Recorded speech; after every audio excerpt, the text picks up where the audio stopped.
J'ai commencé Blender et quelques semaines après, j'avais un premier client. Hello, moi c'est Caro, j'ai commencé la 3D sur Blender il y a quelques semaines et ça me plaît de ouf. Et j'adore en parler, j'adore y penser, donc j'ai décidé de faire une petite vidéo pour parler de mon parcours, de comment j'apprends. Mais avant tout, c'est quoi Blender? C'est quoi un logiciel 3D? C'est quoi tout ça? Blender, c'est un logiciel gratuit qui te permet de faire des dessins en 3D. Donc tu pars d'un cube et à partir de là, tu peux faire la forme que tu veux. C'est toi qui gères la lumière, tu peux créer des personnages, tu peux même faire une petite animation si tu veux ou une grande animation. Et d'ailleurs, récemment, il y a un film d'animation qui a beaucoup fait parler de lui qui s'appelle Flow et qui a été fait sur Blender, qui est un logiciel gratuit de 3D qui montre qu'il est en concurrence directe avec les grands studios de 3D. D'ailleurs, si tu as une idée, un projet, peu importe si tu as quelque chose et que tu as envie de le montrer au monde mais que tu sais pas comment, t'as pas les outils, contacte-moi, on peut en parler, ça peut être trop bien. Ensemble, on peut voir comment rendre ton projet visible, concret, impressionnant.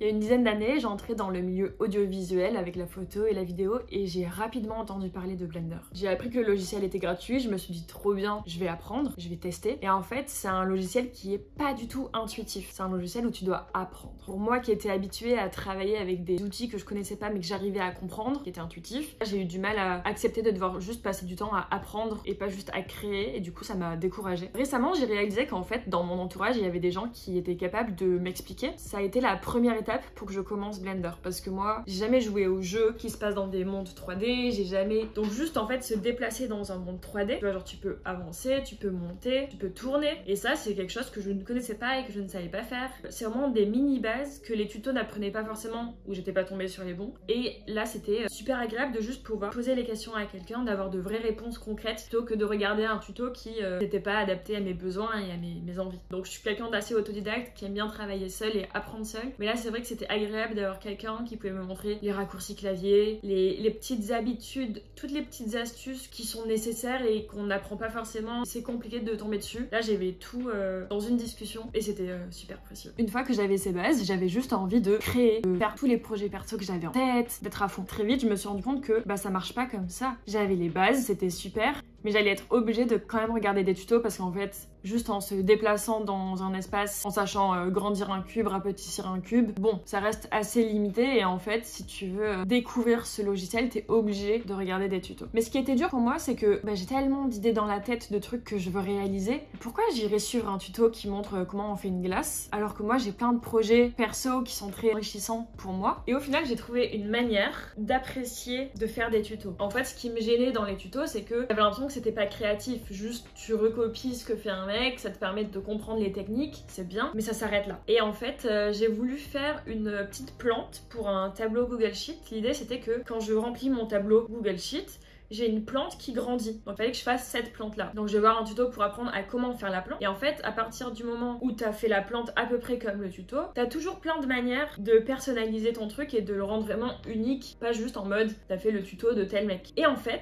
c'est comme ça que cette plante qui à la base elle ressemblait à ça, moi j'en ai fait ça. C'est-à-dire que j'ai eu envie de la placer dans du désert. J'avais vu Seul sur Mars il y a pas longtemps, donc je suis en mode ok, ma plante elle va être seule sur Mars juste après que Marc il soit parti. C'est comme si ça m'avait ouvert un champ des possibles en fait, même si à la base c'est un tuto. Donc c'est trop bien. Du coup je vois ça un peu comme une créativité inversée. C'est pas t'as une idée et du coup tu fais un truc, c'est tu veux apprendre, donc d'abord tu apprends et à la fin tu propulses de la créativité dans ce tutoriel qui est technique. Donc l'avantage du tuto, c'est qu'il te donne une ligne directrice qui te permet d'avoir un rendu qui est correct, qui est beau. Et tu peux quand même personnaliser tout pour avoir un rendu qui est très personnel et qui ne ressemble pas au tuto que tout le monde a fait. Et pour moi, tout ça, c'est une vraie victoire parce que j'arrivais pas à toucher à ce logiciel, j'ai réussi à l'apprendre. J'arrivais pas à me motiver à regarder des tutos et là, j'ai trouvé la manière d'apprécier ça et du coup d'avoir envie d'en re-regarder, d'en refaire. Et je trouve ça génial, là, se voir évoluer soi-même, je trouve que ça fait partie des trucs les plus beaux quoi.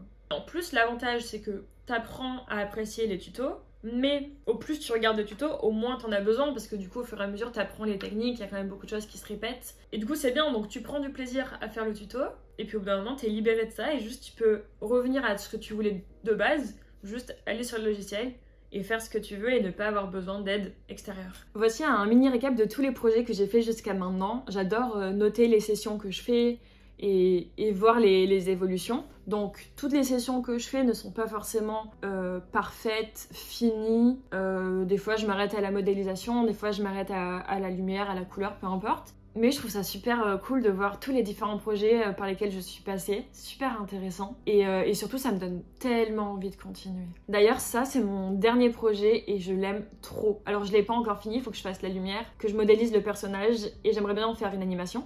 Mais je l'aime trop.